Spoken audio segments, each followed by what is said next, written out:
Preparing students to demonstrate mastery of math state standards can feel like a dull, unending cycle of equations and practice problems. Unengaged, frustrated students can weigh on teacher confidence and lead to uncertainty about overall achievement. Two Ivy League-trained engineers observed this struggle and created a way to transform how students learn the fundamentals of math. Through the innovative Accoletics math program, EDA has helped more than 400,000 students achieve success on state-administered math tests and transformed the academic strategies and performance of schools nationwide. Accoletics' uniquely designed supplemental materials and tools are well aligned to your state standards and provide a clear path to exceed state proficiency standards. Through ongoing professional development, you will uncover common challenges and activate solutions that promise to improve student achievement in your school. By partnering with EDA and choosing Accoletics, you can start to see an unprecedented return on your investment in as little as one school year. Don't procrastinate on giving your teachers the tools to help students achieve their highest math potential. To learn how you can dramatically improve classroom instruction and learning, test scores, and student confidence, call, email, or visit Accoletics online today.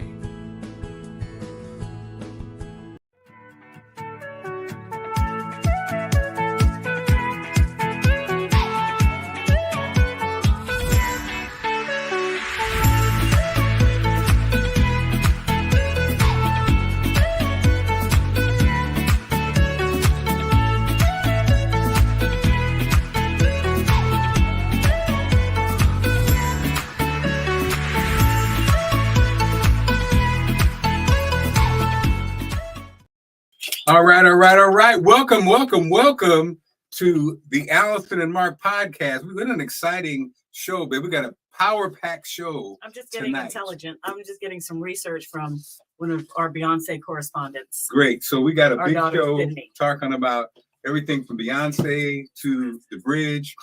We got to thank our sponsors, Valentine Integrative Health, our primary sponsor. When daily tasks become too painful, it's time for change. Let our pain management and wellness practice, Valentine Integrative Health, elevate your quality of life and ease your discomfort. Visit us at valentineintegrativehealth.com and start your journey to a fuller life. There's a couple. All right. Also, we're live. Also, we got to thank. Happy Wednesday, everybody. Happy Wednesday. We're trying to add some things. So another sponsor, of course, you can't ever forget about is Carl with a K.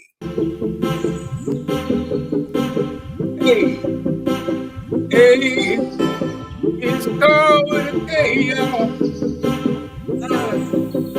With the Black Brilliant Network. We'll talk to Carl in a few minutes. Oh, and Carl sent us a sampling of his amazing deck of trivia cards. Bam! And I love it. I can't wait to order yours today, right, babe? Yeah. You're at the party. Hey, y'all, what we doing at the party? I don't know. Bam! Soul trivia. You're about to learn some stuff. The book I Know Why the Cage Bird Sings is the autobiography describing the early years of what writer? Maya Angelou, nor Zora Neale Hurston, Rita Dove, and Iyanla Vanzant. That's gonna be my girl Maya. Maya Angelou. She would correct me. Dr. Angelou. The first of 7 autobiographical works. It was published in 1969 and chronicles her life from ages 3 through ages 16. Tearjerker, I've read it. Also, another sponsor, My Business Network, MBN, and you're looking at the director of sales for My Business Network. Wait a minute. Yeah, the business owner.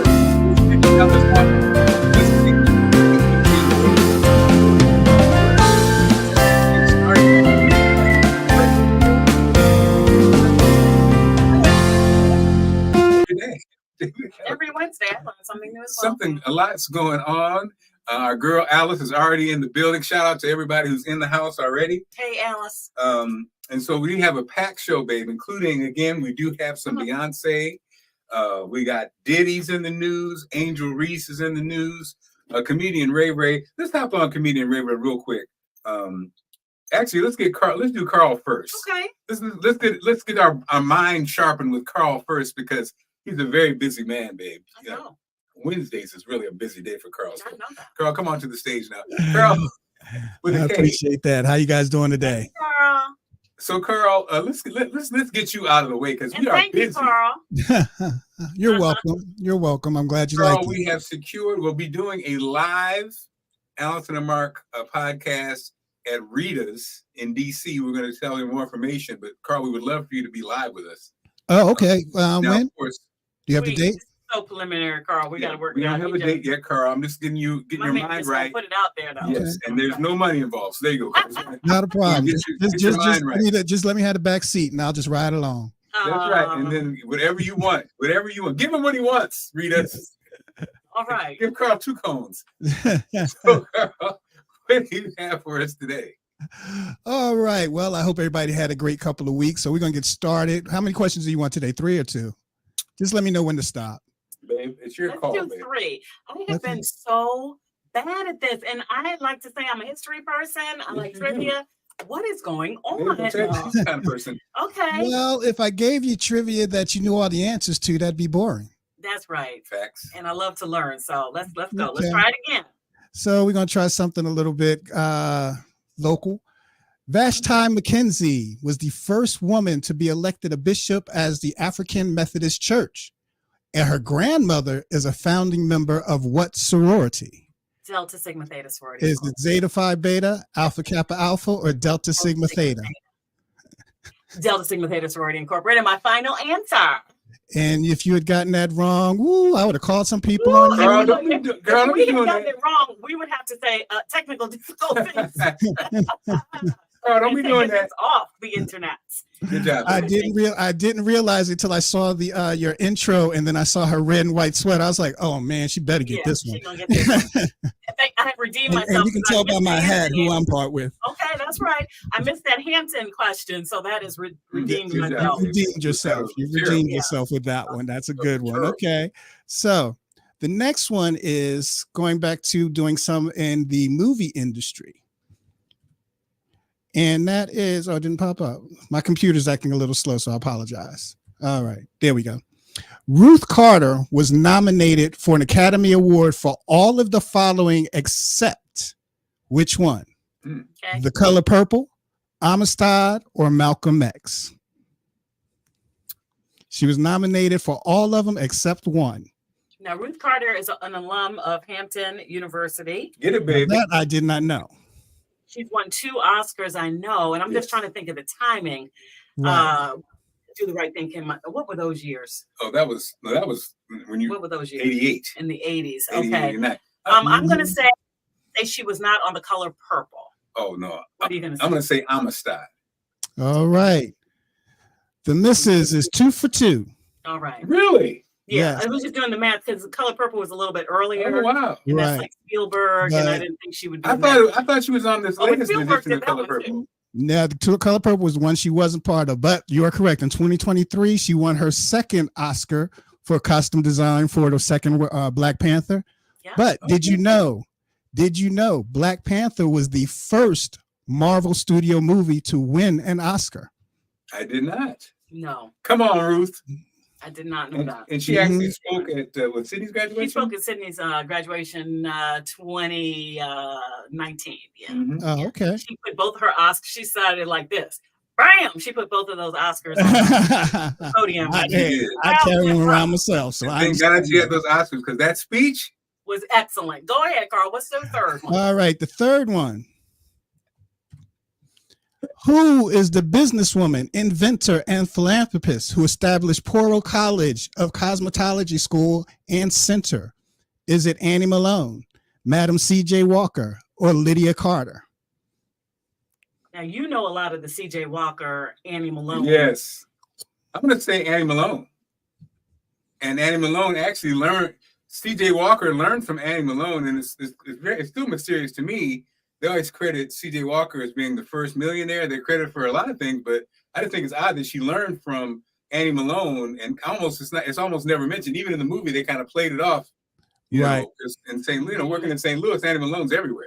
So I'm going to say, I don't think it's either one of those Oh, okay. trailblazers. You did a trick on us? No, I'm not. Give me the last option again, Carl. Lydia Carter. I'll just say Lydia Carter. Okay, Lydia Carter, I think, if I remember correctly, she invented the synthetic hairbrush. But Mark, you are correct. It is Annie Malone. She established Poirot College. Madam C.J. Walker was one of her proteges before she went off. They kind of dissed her in the movie, which I didn't like because she wasn't. From my research, she just didn't encourage anybody else to get into the business because she wanted the business to herself. She wasn't trying to squash Madam C.J. Walker from getting it. She wanted to like just sell my stuff. Yeah, well, it is interesting, and you're right. That's a whole other. That's another conversation, Carl. Because you're right. I'm just curious because been working in St. Louis all those years, and Annie Malone was such a big figure. It's almost like they kind of. And you know what, Carl? I'm sure you've seen it too. There's a lot of stories in our history that also are kind of manipulated. Yes. For whatever reason. Yes. The Dr. Charles Drew, the thing we all learned about how he died and stuff. I understand that's not necessarily true. And, exactly. There's these different stories, and also I guess the one my friend Troy Johnson, the cotton. Do not ask Troy about the cotton gin now. He get mad about that because he basically that was definitely stolen, right? Well, I mean, there's a lot of things that were kind of like you said, manipulated. Like there were inventions. But then there were improvements to inventions that a lot of the black people got patents on, so we necessarily didn't invent, like they'll say Garrett Morgan invented the traffic light. He invented the traffic signal. Wait a minute now. Which was the prototype that created the light, but the signal was just remember the little sticks would pop up, hold up, stop. Yeah, that's what he invented. And then the light with Thomas Edison and Latimer with the light, right? Right. They incorporated the lights with it. Yeah. So it's little things like that throughout history.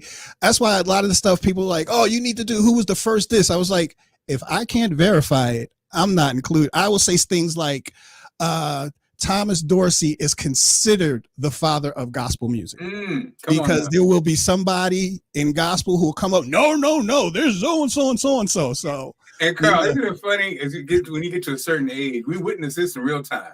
Like, somebody, so let's say, they always say that Michael Jordan or whoever, and then there's always the person. So there's the star, but then there's that. So I was like, Michael was good, but his brother Larry, let me tell you, I want to play some basketball. And it's so funny because now at my age, I get it because usually that is kind of the case. Like, you come from a household of musicians, you come from, like you look at, New Orleans, all of the musicians that come out of New Orleans, and the brother one brother might be famous, but the others or the mother was really the best singer in the group, Oh yeah, I'm sure you know the story of Rapper's Delight.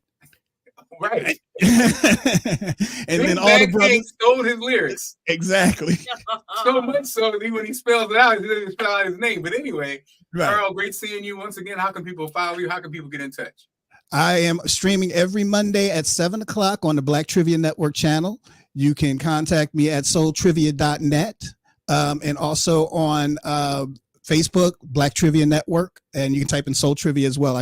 So all those ways. And I will have another slide for you next week, which will have the game and how you can buy it on my website for $12 in shipping. Let's get some sales. Like that. Yes, definitely. We're trying to sell at least 100 games. We're going to show everybody how our network is powerful and it works. And Carl, you're a part of it. So thanks so much, my friend. Good seeing you. Not a problem. And let me know when you guys are traveling so I can, be a participant with you, or I can send something pre-recorded if I can't come myself. I love it. Thanks so much, Carl. Appreciate it. And speaking of people contribute, babe, I want to shout out Ray Ray. This is so great. Like Ray, I'm a big fan. During COVID, comedian Ray, we became close. We did a lot of, never met in person, was always virtual. And so I was able to finally have him virtually on my show, Be More Lifestyle, this week. Oh, cool. And Ray, who's a comedian, kind of fell into a spot. He actually met Dr. Sebi. Isn't that crazy? He actually met him in person.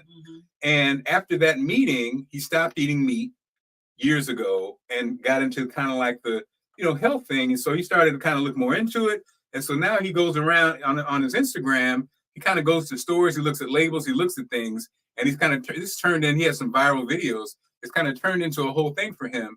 And so, again, I just wanted to shout him out and give you a little bit of what he does on his Instagram. And he's a Ray Comedy on Instagram. Check him out. Apple pie at Panda Express. But if you vegetarian or vegan, I wouldn't make that choice. And these are the facts. Watch this. What kind of grease y'all making them in? Like vegan grease? Oh, is it meat grease? They fry everything in the same fryer. They fry everything in the same fryer, from the orange chicken to everything, huh? Let me look at these ingredients. Unbleached enriched flour. When it says enriched, that doesn't mean it's rich. It means they took a germ. It's a process where they take a germ that has natural vitamins like vitamin B that we need, and they put supplemental vitamins in there. A serious source of BPAs are things like printed receipts. I was out for dinner the other night, and the server came over, and I reached for the receipt, and as I was going for it like this, hit my hand away. Like, are you really going to touch that? And this is the first time I've ever heard about this. Yeah. This is legit. Yeah, printed receipts are a rich source of BPA. So again, where do we go? Where can we go? I'm going off the grid. Hi, Divya. Have a beautiful dinner. Divya always checks in with us. I really appreciate have a that. beautiful dinner, and it's so good to see you, my friend. LV, it's good to see you too. I see you in here. Yes. Lucy, what's up, Lucy? Yes. Going back to that just for a second, it's just, oh my gosh, it's overwhelming. It's overwhelming. Yeah. But more so, it is. I find it outrageous that I find it, and I'm no like, oh, the government, but I do need to say that I find it so disheartening, at the very least, that the government would allow these things to happen. I know there's so many foods that are banned in other countries that we eat here. I just don't understand. Like, I get it. We're a capitalist society, yeah, and you do what you do your research, and you don't do this, but it just seems like there are these traps everywhere. Yeah. And and on the other hand, you're talking about, medicine and the medications you need to treat these diseases that are basically, because of all of these hidden dangers that are in the world. And unless you know, even and if you do know, how can you avoid it, right? Yeah. So then and the other step is, and we talk about all the time, the prescription price for this and for that. So do they want us to just die? I just don't understand. Is it just an unfeeling society that we live in? And so follow me what I'm saying here. We know BPAs cause cancer. Yeah. Okay. If they coat the receipt at a restaurant. So when I go out to eat I'm trying to do the right thing. I'm going out to eat at a clean restaurant, vegan or whatever. And then here's the bill. And they try to get you that way. And if you don't know it, then you got it. Okay. If you get enough of that and you get sick, God forbid you don't have insurance, but the medications to pay for it. So it's like all these little booby traps everywhere. And it could really, it could just really make you feel like, I don't know, like you're living in a society that they just, you make it or you don't. And I asked my dad one time, before we get off of this subject and move on to other things, he had a surgery, and Papa had, like, at that point, he had been on sabbatical leave from the government for all these years. So he was getting basically disability. He would get his Social Security and all that kind of thing and whatever. And so he had great Medicare, and he had supplemental Medicare, and he had all these great things, having been a government worker or whatever. And I looked at the bill from one of his surgeries, and it was some outrageous amount of money. And I remember saying to him, I said, Papa, how do people with no money, how do they get well? And he said they don't. Yeah. And now he's coming from parents who, my grandmother had her eye tooth pulled by some person rolling through the projects where they lived in a dental van and went blind. Mm. Do you know what I mean? It's like, this is where he came from. And he said, from his background, they don't. So I don't know. I just wish that we could all do better, but we all don't have this knowledge. So that's the other part, but I'm done. So thank God for people like Ray, who's bringing it to social media, and you can try to sort of navigate it. But yeah. Hi, Miss Hester, because I don't want to, it's Miss Angelia. Hello. I'm a fan of you too. Thank you for your support. Thank you for all your support. I'm done. That's just my little thing. But it really, having kids and just seeing childhood illnesses and all that is just really, it makes me pretty angry. All right. So what else are we talking about? Well, once you know better, you try to do better, right? Yeah, but so that's how do you? Well, we're on the journey to know better, but it definitely is sad. Shout out to Bootsy again. Bootsy, who's a 2-time cancer survivor, gave me a list of healthy options to do, from the water to choose and the food. And shout out to you, Bootsy. I'll forever love you for that. Bootsy saved his life, 2 or 3 times. Yeah, that's what I'm talking about. Eating the right things. And sometimes there's the arrogance of modern or Western medicine to poo-poo all of this. So yeah, no. Can we see what Miss LV is talking about? Because I love Miss LV. The sad thing is, not only do they fry veggies and meat together, also there are restaurants where they have fish allergies and it could die from eating it. And if you don't get to the hospital. Yet, like in the clip, they fry the chicken in the same grease that they fry the fish and the fries in. I actually had to rush a friend to the hospital because of that. They don't care. That's just at the end of the day. No, so you gotta educate yourself. To me, the wake up call to me is when Johnson & Johnson, the lawsuit with Johnson & Johnson and baby powder. Yeah. Baby powder. The part that's scary is there's not outrage. Yeah. This is a company. So if they have carcinogens in baby powder, I'm getting loud, of course. If they have carcinogens in baby powder, they got carcinogens in everything. So why are we so disconnected where people are not outraged? They paid the money, and baby powder sales are still up. People didn't demand. Like now, people do the cancel culture, they got to cancel. What about Johnson & Johnson? Yeah. If I'm a parent as a baby, I'm not buying any of that stuff. Yeah. I can't trust you. But again, I think they make people like that look, off kilter. Oh, well, it happened with the girls. When we had our first, Sydney, I was Mr. Not only did I have a great job, but I was Mr. Read Everything. And Babe hates when I tell the story because we love the doctor. But when I asked the doctor, I was reading the books, all the stuff, and I asked the doctor, "Hey, doc, do you recommend a tar-based vitamin or a fruit vegetable-based vitamin?" She said, "It doesn't matter." Okay, I'm not a doctor.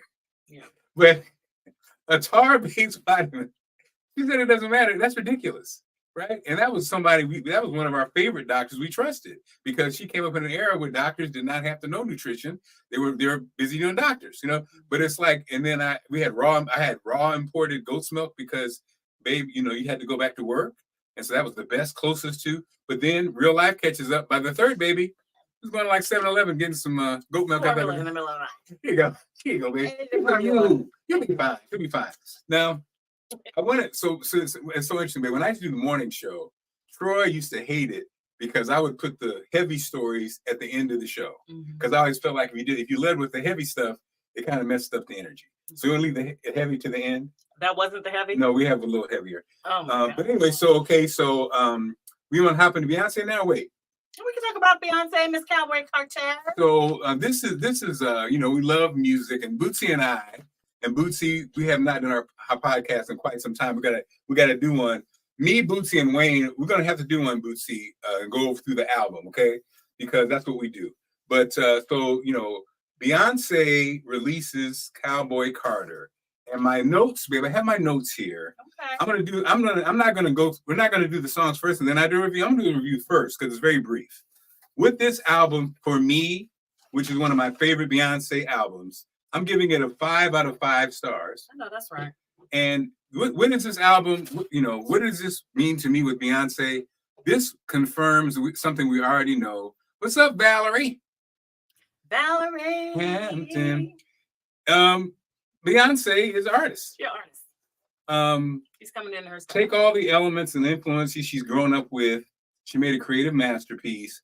I think with people, we grew up in an era, especially Beyonce. Beyonce's probably the last age group that she got a taste of what we grew up with. Mm-hmm. But what people who don't know us, let's just say black folks, so people who don't know us don't understand about us, is that we're like a sponge. Most of us, especially in our era, we grew up with favorite rock songs, favorite country songs, favorite other songs, favorite middle of the road songs, right?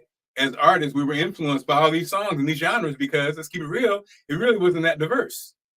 And so we listened to all those songs. And to this album, I think the thing about Beyonce being from Houston, Yeah, country music is a part of her life, no doubt. Well, and Right? so I think that what's interesting, Sydney was telling me about it. She actually wrote this album after Lemonade. It was so it goes Lemonade, Yeah. and then but she felt like after Sydney just told me all this, and she felt like after Lemonade that people needed to dance. So she did Renaissance, Yeah. right? And then she put this out, and kind of born out of that experience, she said not feeling welcomed at the Country Music Awards, which is really sad, but okay. So this album though, and they're like 27 different tracks. Some of them are small interludes or what have you. Man, some of it can make you cry. So let's go into this happening in the music. We'll do the comments while we do the music because there are notes here. And so and he got real organized on this part. Yeah, so we'll start with Blackbird. We'll start with Blackbird. Can I say something about it first? Let's listen a little, and then we'll come back because I have some attitude. A little bit. Blackbird singing in the dead of night. Take these broken wings and learn to fly. All your life, you were only waiting for this moment to arise. You were only waiting for this moment to arise. And so beautiful. It's gonna make you cry, and I'm gonna tell you a little history about it if you don't know. And so when this album was getting ready to drop, already haters were tweeting stuff like, Beyonce doesn't include Black country artists in the. It's like, where does it even come from? So actually, as you know, this song alone included Black country artists, including on this song, Tanner Adele, Brittany Spencer, Tierra Kennedy, and Raina Roberts. Mm-hmm. All on that song. And then I know Sydney has some information. So this, of course, was written by Paul McCartney. Now, over the years, the stories have been mixed about how it was written. He says they're inspired by lyrics inspired. It's a couple. I understand. By a Blackbird. So basically, and I can understand. It's such a beautiful song, and it's such a feeling song. Mm-hmm. Over the years, I think it had a lot of different things. He mentioned a Blackbird he heard in India when he was studying meditation, but he also talked about it tying into civil rights, later on saying it stood for Black girl. And also, you also have another take with someone say it also, right? Well, that's basically it. So when you hear the song, and the first thing, and you for me, when I realized that there were these other Black young country artists on there, and knowing, because I kind of been following it a little bit, because I think it's an interesting space that these country artists are in. And when I hear about, and not just women, men too, and hear about like what they have to go through to be in that space and to sing a genre of music that they love and they really believe in. So for me, it was just really special for them to be on that cut. But Sydney just told me, and I thought, okay, what is this song about? Because it's so emotional. And yes, there are all of those sort of origin stories. But what Sydney found out, or what she said definitively, and who knows, is that he wrote it for the Little Rock Nine. Right. And so if you take those broken wings and start to fly, that's like they're standing there, and that could really get me emotional, because those young people were so brave in the face of pure hate. Right. And they powered through. And so when you hear that song, for me, it really inspires all of that. And what I love about Beyonce is carefully curated. Yes. Everything on it. That young woman, just everything on it has a meaning to it, and the artist that she chooses for it. And I just think it's super powerful. And what really bothers me too is the amount of hate that she gets. Yeah. Because why? But I did have a girlfriend of mine, a really close girl, one of my best friends. I only have a couple of best friends. She's one of them. And she said, yeah, I don't like Beyonce, but I know there's something in me. Yeah, because there's no reason for me not to really like her, but it's on me, and I'm going to take it. I don't know what it is, but we know people like that. They rub you wrong, whatever it is. But this young lady is stepping out there, knowing that she's going to get the hate, not just from within our own community, but from this entire this genre. There are going to be some people, I would think a lot of people, who don't want her to step into the genre of country music. And she said, I'm not doing it. It's a Beyonce album. And that was genius too. This is not a country album. Oh, you don't have to worry about it. It's not a country album, although she's slaying the country charts. It's a Beyonce album. So yeah. Well, and I think that's what I love about it. Shout out to Paul McCartney, because I did not know any of that. Yeah. And well, that's what I love about the album is that's what again, I think Beyonce is.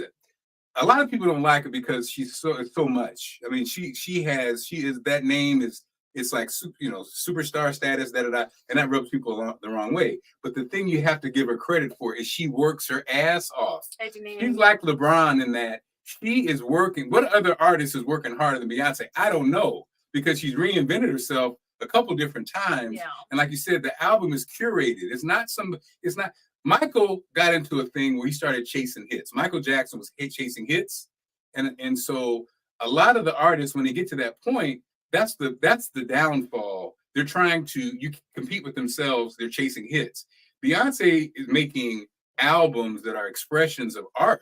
And that's a different ballgame. You get this, and she's so you know, she said if she never does anything else again, so your sense is she's putting it out because this is her true expression, and that's what a real artist does. Yeah. So I like the fact she says it's a Beyonce album because there's some music that, again, is it country, is it R&B, is it hip hop? It's who you are. It's a Beyonce album. So here we.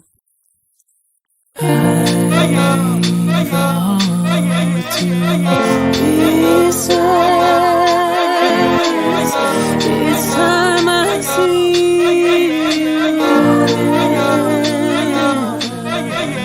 and I miss all our secrets. So tell me how you been. Luke Casey, the boobs, check. You get hit when I step. All the Chevy and painted it red. Money long, it can't fit in the bed. It don't matter what nobody says. Country boy till the day that I'm dead. You want smoke, I'm the Marlboro man. Cut it out before it get out of hand. This ain't Calabasas. We don't need highways. We can take back roads. So again, that's comedy. You start off with the classic Patsy Cline, I Fall to Pieces, and then you come in and add your own. Now again, that features Black country artist Shabuzi, born in Virginia. He's Nigerian American, known for bridging hip hop and country music. So you're giving a feature to people who would never get a feature on this level. And you know, I can already hear complaints because people like there's a couple of features, but they're like a brief hit. You know, brief hit, and you get people like, "Well, I didn't give him more time." It's like, oh, please. But again, just you know what? If she ain't gonna worry about it, I'm not gonna worry about it either. So, yeah. Okay. Let's talk about that. Let's talk about the Taylor. Have you finished? Because I don't want to mess up with your notes. Go ahead. No. Okay. Because somebody just mentioned Taylor. Equals hate Taylor Swift. Yeah, unjustified.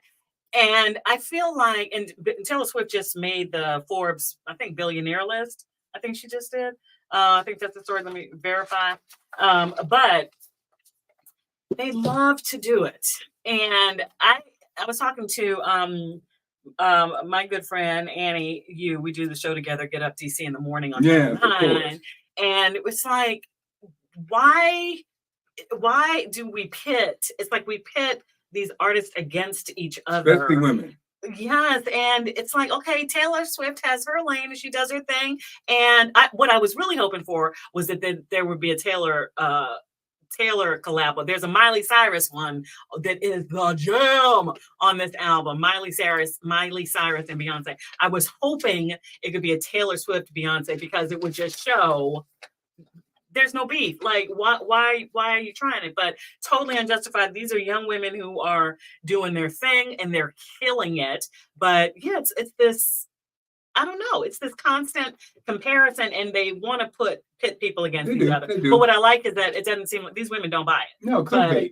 Yeah, they don't buy it. And didn't start with Kanye when he ran up on the stage and said, "Excuse me, I'm gonna let you finish, but this should have been Beyonce's." I don't know, but yeah, it's exhausting. Well, I think it's exhausting. So speaking of that, Miley Cyrus, Beyonce, again, one that's no question a banger. And I think this is the kind of song that I think even if you are a country person and I hate whatever, I think this is like it reminds you of such a classic country song. Yeah. You know, and again, I love. Taylor started off in country too, so don't put people in a box.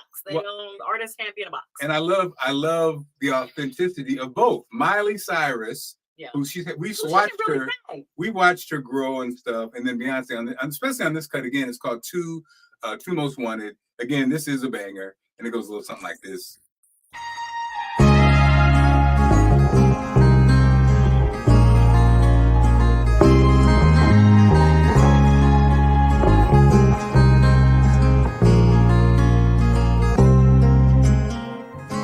No jumping the gun, but we're both still young. One day we won't be. Didn't know what I want till I saw your face. Say goodbye to the old me. Came out of nowhere, didn't give no warning. Pedal so heavy like the two most wanted. And I don't know what you're doing tonight, but I'll be your shotgun rider till the day I die. In perfect combination. Die. Yeah, that's that Tennessee and Texas connection. And wasn't that song was that Miley when she didn't know who Jay-Z was? She didn't know who Jay-Z was and all of that. Yeah. So it's full circle moment. So it was kind of like the album. We love the album. Yeah. Okay, and love the album. One more, babe, and we're out of here.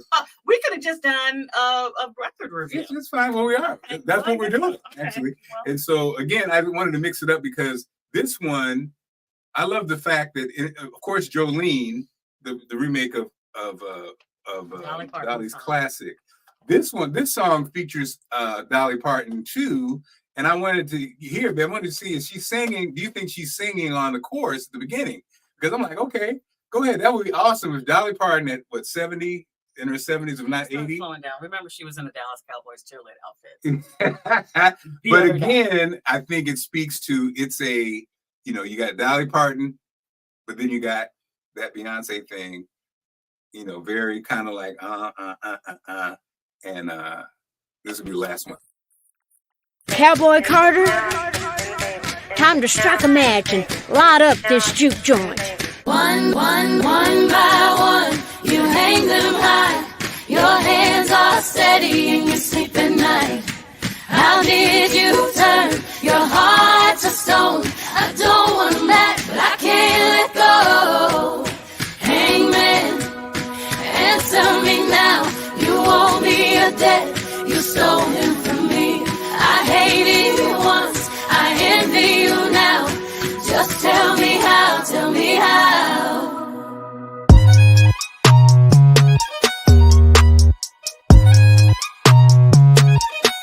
DA got that. Oh, she got that water. Hangman got that water. Don't act like you don't know. Giddy up, giddy up. Don't pay me in gold. Giddy up, giddy up. Hey, wait a minute. So I already hear. I can hear Slim Thug coming in strong. Slim Thug, Paul Wall, and Bun B on the remix on that one. From Houston. I'm a 6'6" big. Oh. And I like that. I do like that Dolly Parton. It's almost like if you're going to do anything in the country genre, if anything even sounds like it, and you have Dolly Parton's stamp of approval, to me, it's like, I don't know. That's very, very powerful. Very powerful. Very. In other news, speaking of, there was a couple of little women things before we end with what's happening in Baltimore. I think Lizzo.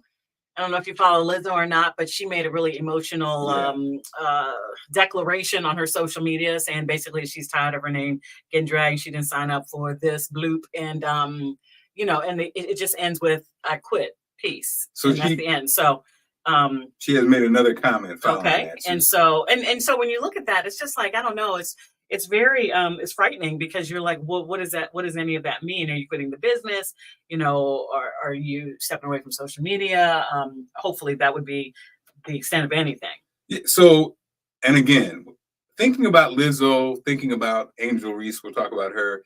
These young people, they're in their 20s, baby. Our babies are in our 20s, right? Lizzo's in her 20s. Wow. And She said, I quit giving any negative energy. She just, this is a day ago. Two days ago, she said, I'm quitting. Now she's basically clarifying, saying I'm not giving any negative energy, any negative energy attention. Because I just meant a young person put in all that pressure in a pressure cooker, like Dave Chappelle always says. What is going on in Hollywood? Why are these people cracking? It's the pressure. It's the unsolicited criticism. And, Lizzo. It's almost like you got to turn the comments off. You got it. Because Lizzo is somebody, let's be honest. Lizzo is somebody who is bold in who she is. Lizzo is dealing with a society that doesn't honor all shapes and sizes and has different rules for different, for different shapes and sizes and all that, colors and genders and preferences. And so let's be honest with that. And so you put yourself out there unapologetically to say, this is who I am, and I don't care, this is me. And it's so empowering. Took a couple of hits in the news with some allegations or whatever. And, so what do you do? Do you turn the comments off? Do you live a smaller life? What do you do? No. So she lived her life out loud, and I applaud her for it. And whatever her decision is, because for her mental health, she's got to do that. Yeah. But yeah, I don't know what the answer is. It's just it's just so hard to navigate it, right? Yeah. But her songs are beautiful. She's a talented artist. She's a beautiful girl, and I hope that she continues to do what she wants to do. And she should do just what she wants to do. And Angel Reese just came out. If you haven't heard today, she made an announcement. Hey Vogue, today we're going to be announcing that I'll be entering the WNBA draft. I had a great time. My last 2 years here at LSU has been amazing. Winning the national championship, all the things that have come with winning a championship, being in the Bayou Barbie, and breaking records and having fun with my amazing teammates. But I think it's my time to move on and grow. It's in a very competitive league, and I'm excited to just learn, grow, and try to dominate as much as I can as a rookie. Hey Vogue, today.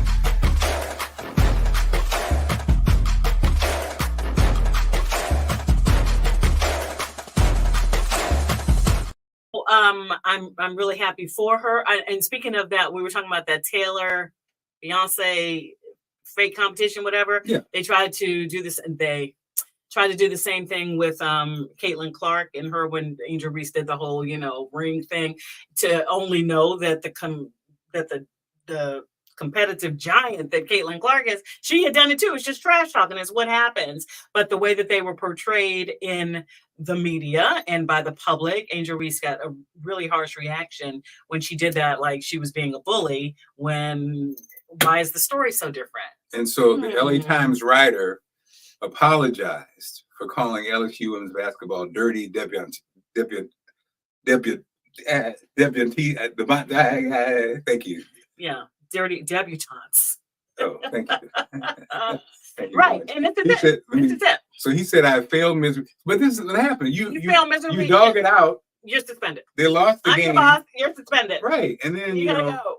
I wanted to be as thoughtful as possible in my response to the situation I've created. These are words I've not been answered. It's like, dude, what do you... So he wrote this article talking about good and evil, all of the tropes, you know what I mean? He called them the dirty debutantes, and the UCLA players were milk and cookies, babe.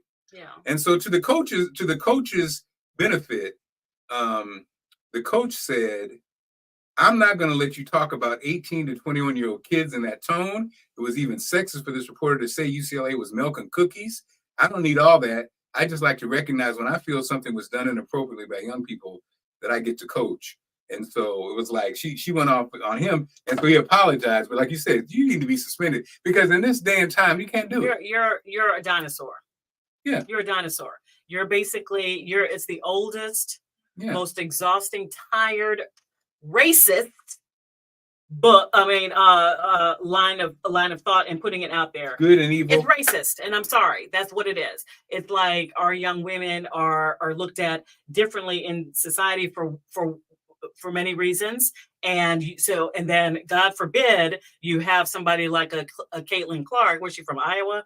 Record breaking, and she's doing it like amazing, right? Then you have an Angel Reese from Baltimore. Mm-hmm. Is that Baltimore? Right. So you have this, and it's tired. And at the end of the day, it's racist. And I said, and I think there it is. And there it is. And when people, I'm sick of it. The excuse that people make, there's no excuse because you got to, it's coded. Right. You have to look at the history, a history that we still are dealing with. That's what makes people like to dangerous. They go, what do you mean? What do you mean? That it's like, man, this is the oldest trope in America. And again, we talk about America because of America's history. This was a thing. And so because it was a thing, that's why. I think a lot of the young writers and young people, they'll be like, that's not really a big deal. No, this has been going on forever. It was a whole thing. You weren't allowed to go to blank school. That's what they said when Bear Bryant didn't allow any black player to play this team, and they lost to USC and against a team that was like the first integrated team. There was a reason for this. So this conversation didn't start today. But what happened? And so what happens is it's that whole, okay, well, they're just naturally better athletes and they dominate whatever. It's all racist. It's exhausting. And I'm hoping that we can move towards a better society because this is all of our country. And we're going to stand our ground, 10 toes down, stand on business and make it the better and make it the society that we all deserve. Okay, yes. I'm really serious. I'm not, I don't want to be too serious on it, but this is who I am as a person. And it's, when I talk about these things, I really mean it. We have daughters and the bottom line is, our girls are over-sexualized, treated more harshly in every area, and it's unfair and it's dangerous and it gets people hurt. And so this is irresponsible journalism. And for me, that whole thing is not enough. Had he not been, because there are plenty of people who applaud that. So had he not been reprimanded or gotten the criticism, would he have gone into work the next day thinking he's killing it? Oh yeah. So anyway, but the fact that I think you can write that and think you're good. It's crazy. Now, we didn't really get into Diddy, but again, Diddy, this whole thing. Are you over it? Do you think it's? What do you guys think about Does it feel like? I mean, with all this, and then it's kind of like I almost feel like what's really going on. I mean, it almost feels like this climax would build up and all this stuff, and you have stories of him. He's escaping the country. He's this, he's that, he's this and that, and he hasn't. He's not arrested, and he hasn't been charged. So it's weird. It's the buildup, though. And today, a couple of days ago, the mother of two of his sons, I guess, or at least Misha Hilton, is that her name? Yeah. She just came out and she was outraged because of the treatment that the boys got when the FBI raided the house and all of this. And it does seem a bit. Well, someone had a good point, but even that, people are like, they got arrested because that. They're saying that the story goes, like you say, well, the legal people say, again, sadly, most people aren't handcuffed. They just are, escorted out. Yeah. But again, and they knew that the helicopters were there. Right. So that's a play, that's a play. But so, and then lastly, I can say the heaviest story, of course, is the tragedy that happened. Yeah, we were on last week. And I forget why. I know that I had worked really late that day. Yeah, the technical situation too. And there was a technical situation, but we just, so we're talking about the Key Bridge collapse in Baltimore.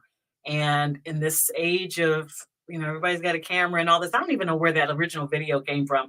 You see this, basically this barge or this cargo ship coming in, it loses power a little bit, and it ends up running into one of the, I don't even know the technical term there, but for lack of a better term, one of the support beams or the pillars, and the whole thing comes crashing down. And there was a construction crew on the bridge at the time. Yeah. And of the 8 people, 2 survived that day, and 6 perished in the water because it just came down just like that. But there were heroes from that day. And the heroes were, there was a dispatcher who said, this ship has lost power. And it was like 40 seconds that the law enforcement had to get to both sides of the bridge and stop traffic. And there would have been more casualties that day. Though we mourn for the people who lost their lives, but there could have been more tragedies. Yes. Also, I think that, your mayor, Brandon Scott, looks like a leader coming out of Baltimore. And I also think Governor Wes Moore looks like a leader coming out of Maryland and handling the situation. And President Joe Biden has pledged this federal money. And so I feel like we're seeing it come together. And the worst times, it seems like we can pull it together. Yeah. You know what I mean? And but this thing is just unreal. But babe, you worked in Baltimore now for like the better of 12, 13 years. So on and off, what is your feeling about it? Oh yeah, I think it's overwhelming. I think it's overwhelming. I think, like you said, Baltimore, they say Baltimore's tough, Baltimore strong. Baltimore definitely, probably because we've dealt with so many tragedies and so many moments. We have a tendency, the people in Baltimore do have a tendency to come together when they have to. Again, just prayers going out to all those who lost their lives and the families that have to deal with it. Mm-hmm. Also, I think it kind of speaks to those people you don't think about. You don't think about that, those people who are working on these dangerous jobs day in and day out, overnight, 1 a.m. in the morning, and these people many times who never get any focus or any attention. It's just like they do their job, and it's almost like, and most times not for a lot of money. There was a beautiful commentary, and I talked about this before, from a correspondent with CBS News. I believe it was Major Garrett. What a thoughtful piece he did. It was probably just about a minute long, and he talked about these men, their countries of origin. It was not America first. It was, these different countries, and folks had come, migrants, if you will, new Americans, whatever, and how the work was backbreaking. This work was in the middle of the night. This happened at 1:30 in the morning. And he said, basically, imagine being suspended that far up. He says the cars whizzing by at high speeds over this bridge. Sometimes it shook a little bit. And what he did was really humanize these workers. And they're just not, construction workers it's easy to just, they were construction workers on the bridge. So no, these were 6 men that were fathers, longtime residents in some cases of Maryland. They had loving families, but he really humanized the work. He really saw these men, and I just thought it was a beautiful piece. I think that's the best of journalism. Like, that's the worst. Not really the worst, but what that reporter did, but what Major Garrett did was the best of it, and I really loved that piece. So I really loved it. And again, prayers and thoughts going out to those families. And again, thanks everyone for supporting us. We appreciate you, and we'll be back same bad time next week. Is there a high note we can end on? I think at the end of the day, I think we just love each other. Yeah. Love each other, support each other. I think, and that's what we do. That's kind of like what we do. I say we, us. Mm-hmm. And we have such a loving community with you, and we really, really hope, I don't know about you, but I really hope to be able to grow this space that we're in. Yeah. Whatever. Is this, I don't even know, is this a podcast, or is this like a streaming thing? I don't know. Yeah, where can people, okay. So we got the microphones. This is from our old gig. But yeah, I just love it. Like, I think to have an arena to share ideas, and we love that you all log on, and we try to get to it. And sorry if we didn't see, but we appreciate everybody. Want to read just one before we go from right? Yeah, let's read just one. It's about Diddy before we go, but it's a distraction from other things happening in the world, like the election. They didn't tear up Mar-a-Lago. It didn't. They didn't. Did you think I didn't see any kind of drama. It was crazy. And yes, I don't even want to get in on all of that, but it is like, I spoke with, let me just end with this. I spoke with, and I'll put it on my Facebook page when I can get it together, Iyanla Vanzant the other day. And I love Iyanla Vanzant. And, basically she talked about all of the stress that we're all under. Mm. And it's an election year too. And it's like everything that sort of hangs in the balance, and it's a lot to deal with. So I like what you said. This is a forum for love, acceptance, appreciation. Safe space. Yeah, it's a safe space. And so we're happy to be able to provide that to you, family. And I hope it grows because I really enjoy it. Oh, And it's I enjoy gonna grow. working with you. I enjoy working with you. It's gonna grow. As a matter of fact, we need a little healing. How about the Hot 8 brass band with some sexual healing to wrap things up? Okay, and happy birthday yesterday to the Marvin Gaye. He would have been 85. Well, you know what? Look at that. Marvin was, who knew? How random was this? He would have been 85. Come on, give it a little Marvin then. All right.